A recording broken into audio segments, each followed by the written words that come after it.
ભરૂચ જિલ્લાના દહેજ વિસ્તાર અમીઠા ગામથી એલએનજી જેટી વિસ્તાર તથા સુવા ગામથી વેગણી શિપયાર્ડ વિસ્તારમાં મરીન ટાસ્ક ફોર્સ દ્વારા સઘન કોસ્ટલ પેટ્રોલિંગ કરવામાં આવ્યું હતું। જ્યારે કોઈ પણ આતંકવાદી ઘટના બને છે ત્યારે તે સમયગાળો કટોકટીપૂર્ણ અને અગત્યનો હોય છે। તે જ પ્રમાણે આતંકવાદી ઘટનાના તુરંત બાદનો સમયગાળો હાઈ એલર્ટનો હોય એ અગત્યનો હોય છે।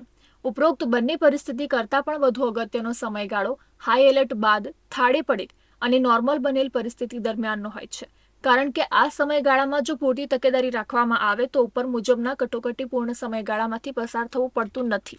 આ બાબતને ધ્યાનમાં રાખીને દહેજના અમીઠા ગામથી એલએનજી જેટી વિસ્તાર તથા સુવા ગામથી વેગણી શિપયાર્ડ વિસ્તાર સુધીના સમગ્ર કોસ્ટલ વિસ્તારમાં મરીન ટાસ્ક ફોર્સ હજીરા સુરતના પોલીસ અધિક્ષક એસજી પરમારના માર્ગદર્શન હેઠળ મરીન સેક્ટર દહેજ ભરૂચના તમામ મરીન કમાન્ડો દ્વારા સંયુક્ત રીતે ફૂડ પેટ્રોલિંગ દ્વારા સઘન કોસ્ટલ પેટ્રોલિંગનું આયોજન કરવામાં આવ્યું હતું। આ સઘન કોસ્ટલ પેટ્રોલિંગ દરમિયાન મરીન કમાન્ડોની અલગ અલગ ટીમો દ્વારા શંકાસ્પદ ઈસમો, શંકાસ્પદ વાહનો, શંકાસ્પદ બોટ, અવાવરૂ જગ્યાઓનું ચેકિંગ હાથ ધરવામાં આવ્યું હતું।